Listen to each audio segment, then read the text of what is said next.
เจริญพรท่านสาธุชนทั้งหลายรายการธรรมทานจากวัดพุทธปัญญาวันที่4 สิงหาคม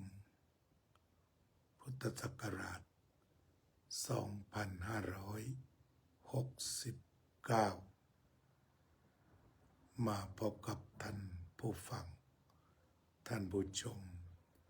อีกวาระหนึ่งรายการธรรมทานจากวัดพุทธปัญญานำเอาเรื่องราวต่างๆที่พูดคุยกันในสังคมเรื่องธรรมะ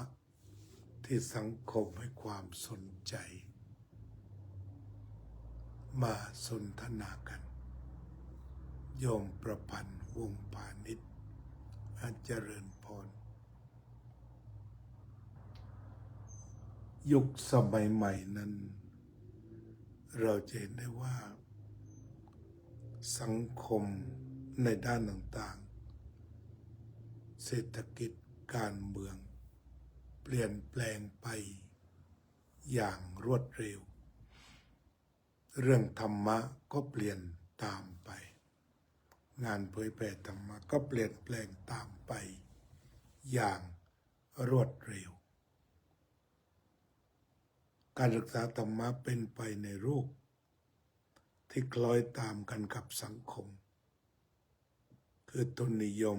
บริโภคนิยมวัตถุนิยมอยู่ในกรอบของความนิยมนี้การเดินทางวัตถุนิยมเช่นยังคงสร้างโบสถ์หลังใหญ่กันอีกจำนวนมากยังสร้างพระพุทธรูปขนาดใหญ่สร้างยักษ์สร้างแม่กวนอิมสร้างรูปเคารพนี่ในส่วนที่ศาสนาปัจจุบันมีอยู่สิ่งเหล่านี้ก็ไม่ได้ถอยไปด้านวัตถุก็สร้างกันมากสร้างกันแปลกสร้างกันพิสดารนั่นในแง่ของตัวศาสนาวัตถุความไม่ต่างก็คือยังสร้างต่อ แต่ความแตกต่างก็คือการแลกเปลี่ยนแบบรูปแบบของศาสนสถานมีการแลกเปลี่ยนทำให้เกิดการร่วมสมัยกันมากขึ้นเช่นเน้นประโยชน์การใช้งานแต่ความรู้สึกภายในด้านวัตถุนิยมที่ว่าต้องใหญ่โดยเอาวัตถุนั้นแสดงตัวตนว่าดีว่าเก่งว่าใหญ่ผ่านวัตถุนั้นก็ยังคงมีอยู่ต่อไปนี่ส่วนหนึ่งส่วนต่อมาก็คือแนวโน้มด้านศาสนธรรมเรื่องสมาธิก็เป็นที่ได้ยินดีว่าคนก็หันเข้ามาฝึกสมาธิกันมากตอนนี้มันก็เกิดสภาพเสรีภาพในการสอนและในการตีความการตั้งสำนักการสอนการตีความก็มีมากขึ้นกระจายตัวไปมากขึ้นจุดนี้ก็เป็นเรื่องทางออกเป็นสองทางนั่นคือถ้ามีองค์กรกลางเช่นองค์กรมหาเถรสมาคมจะเข้ามาไกล่เกลี่ยรวมออกแบบการทำสมาธิของประเทศไทยว่ามีสักกี่แบบแล้วก็ยอมรับแบบไหนกันเพื่อจะได้ฝึกสมาธิญาจารย์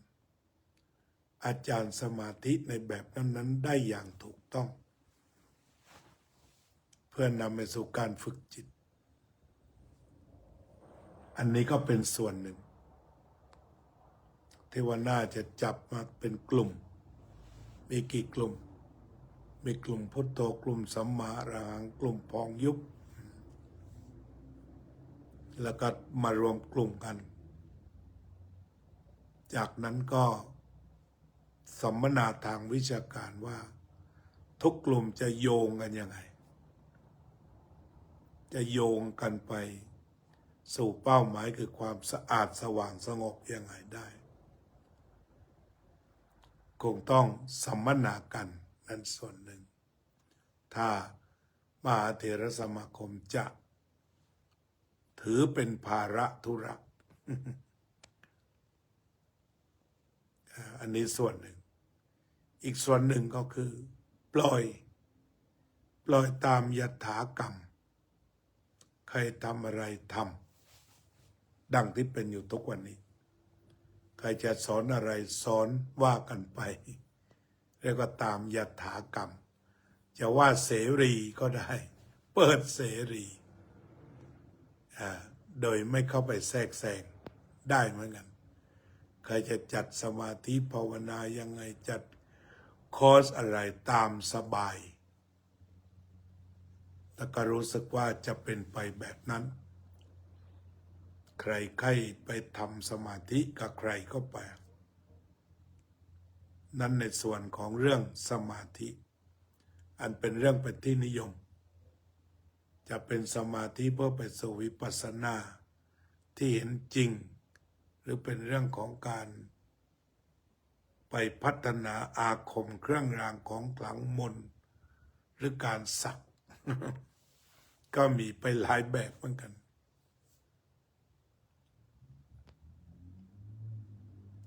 ก็มีทางเดินสองทางที่ดี ที่ถือว่าประนีประนอม แต่ก็เห็นใจอาตมาก็แก่อายุ60 ปีเลย ไม่เสนออะไรละมหาเถรแก่แล้วเหนื่อย โดยสภาพร่างกายก็ลำบาก ระดับผู้นำสูงสุดก็เกือบจะ100 ปีไป ก็เป็นคณะที่เคารพ แล้วเราจะมีคณะผู้บริหารจริงๆหรือว่าที่มันจะมีประสิทธิภาพ จับเรื่องที่มันเป็นปัญหาแล้วแก้และทำให้มันถูก นี่ก็เป็นเรื่องดีหรอกเรื่องสอนสมาธิ แต่ว่าต่างคนต่างไปเฉยๆที่ถ้ามหาเถรไม่เหนื่อยเกินไปก็มาคิดมาร้อยเรียงดู ตอนนี้ก็ดีขึ้นก็ระดับ50 ถึง 70ก็วัยเกษียณที่พอทำงานได้ แต่อาตมาก็เห็นใจว่าพอแก่แล้ว แค่รบกับโรคเบาหวานความดันไปแต่ละวันก็หมดเวลาไปแล้ว อันนี้ก็เรื่องที่ควรหันหน้ามาคุยกัน เรื่องต่อไปก็คือการตีความเรื่องราวต่างๆที่สอน ทั้งนี้ก็สังเกตดูมันขึ้นอยู่กับเหตุผล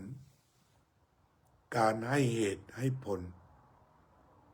นักสอนธรรมะจึงสอนกันด้วยเหตุผลอย่างมาก บางอย่างก็เรียกว่ายืนแล้วก็ยัน ยืนไม่จุดยืนแล้วก็ยันอยู่แบบนั้น เช่นฝ่ายที่เชื่อมั่นว่าสมาธิจะช่วยได้ดี ก็เปิดสำนักกันไปเลย แต่อีกฝั่งหนึ่งก็ใช้ธรรมะโดยการอธิบายอย่างเดียว อธิบายอย่างเดียวฟังอย่างเดียว ไม่ต้องให้ความสนใจเรื่องการทำสมาธิในรูปแบบก็มียืนและยันเช่นกัน บางแห่งก็ปฏิเสธหมด เอาเฉพาะพระพุทธวจนะ พระสารีบุตรพระโมคคัลลานะพระอานนท์ไม่เอาทั้งนั้นทีนี้ประโยชน์ของการฟัง ฟังจากครูบาอาจารย์ผู้มาอธิบายหรือมีประสบการณ์ ที่ทุกคนต่างยกย่องพระพุทธเจ้าไว้เหนือเกล้าเหนือเสียนนั่นแหละแต่เขาก็มีอะไรที่จะแลกเปลี่ยนกันได้บางคนก็ปิดตายไม่ต้องฟังไปซะงั้นไม่ต้องมีไม่ต้องฟังจึงมีความหลากหลายเราอาจจะพูดว่าเสรีเนาะเสรีก็ได้แต่ว่าไปเยอะจริงๆและแบบที่สามก็มีสูงสุดเหมือนกันอย่างภาพพระบรรดาอาเซียทั้งหลายเป็นล่อสุรากันเต็มที่ที่เชียงใหม่แบบนี้ก็เกิดขึ้นได้มีได้แต่ที่จริงก็มีมานาน30 ปีที่แล้วอาตมาไปอยู่เชียงใหม่ก็เห็นว่ามีข่าวที่เช่าเรือไปกินเหล้ากันอยู่กลางทะเลสาบอมก๋อยตอนนั้นเขาก็จับกันมาได้รอบนี้ทำกันในเมืองก็ท่านเจ้าคณะจังหวัดก็ไม่ไหวหรอกนะก็รีบดำเนินการก็บอกกันไปมีเหตุการณ์แบบนั้นรีบบอกท่านเจ้าคณะเสียท่านก็ดำเนินการได้ไวเจ้าคณะจังหวัดเจ้าคณะอำเภอในท้องที่รีบบอกกันแล้วก็ถ้าไม่ทันก็นั่นแหละพวกสื่อจะไปขยี้เองอันนี้ก็เกิดเหตุเพศภัยอยู่เหมือนกันแล้วว่าต่างคนต่างไปกล่าวโดยสรุปก็คือให้ถือพระธรรมวินัยให้หนักก็จะปลอดภัยแต่จะไปตามทุนนิยมบริโภควัตถุนิยมตลอดถึงตัณหาก็คงจะลำบากหนักและเหนื่อยและทุกข์แต่ตัณหาเป็นเหตุให้เกิดทุกข์ถ้าเดินตามตัณหาก็เป็นทุกข์ถ้าเดินตามอริยมรรคมีองค์8ก็ไม่ทุกข์สัมมาทิฏฐิเห็นถูกต้องว่านี่ทุกข์นี่สมุทัยนี่นิโรธนี่มรรคสัมมาสังกัปปะดำริถูกต้องดำริไม่ดำริในกามไม่ดำริในความพยาบาทและไม่เบียดเบียนสัมมาวาจาพูดจาถูกต้องไม่พูดเท็จไม่พูดคำหยาบไม่พูดสอดเสียดไม่พูดเพ้อเจ้อสัมมากัมมันตะไม่ฆ่าสัตว์ไม่ลักทรัพย์ไม่ประพฤติผิดในกามสัมมาอาชีวะไม่ฆ่าสัตว์เป็นไม่ฆ่าสัตว์ตายไม่ฆ่ามนุษย์ไม่ฆ่ายาพิษไม่ฆ่าสุรานี่ก็เรียกว่าสัมมาอาชีวะสัมมาวายามะเพียรระวังไม่ให้บาปเกิดเพียรละบาปที่เกิดแล้วเพียรทำกุศลเพียรรักษากุศลสัมมาสติสติปัฏฐานสี่ส่งจิตไปในกายในเวทนาในจิตและธรรมสัมมาสมาธิมุ่งที่จะทำจิตให้บริสุทธิ์ขาวรอบมั่นคงอ่อนโยนและพร้อมจะทำงานทั้งงานภายในงานภายนอกงานทุกชนิดให้สำเร็จผลบนพื้นฐานจิตที่ดีสุดดังที่ครั้งหนึ่งหลวงพ่อพุทธะท่านไว้กล่าวไว้จงทำงานทุกชนิดด้วยจิตว่างยกผลงานให้ความว่างทุกอย่างสิ้นกินอาหารด้วยความว่างอย่างพระกิน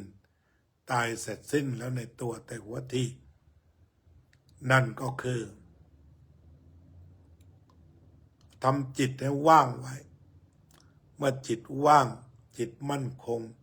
จิตบริสุทธิ์ก็จะมีปัญญาไปทำงานได้ถ้าจิตว่างก็เหมือนบ้านว่างห้องว่างจานว่างถ้วยว่างถนนว่าง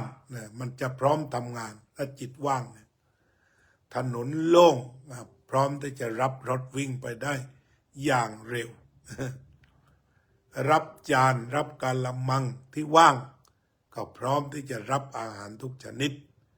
นะเพราะฉะนั้นการทำงานทุกชนิดด้วยจิตว่างก็คือพร้อมที่จะผลิตงานทุกชนิดออกมา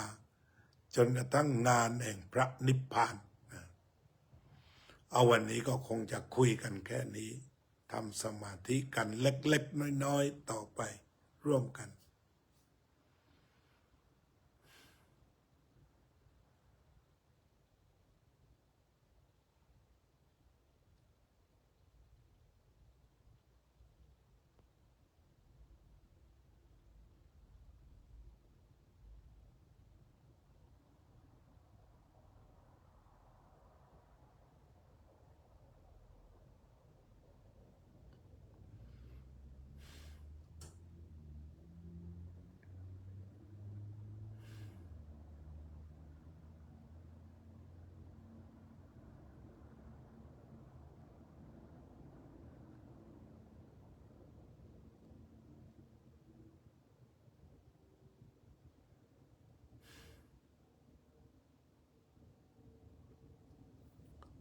สัพเพ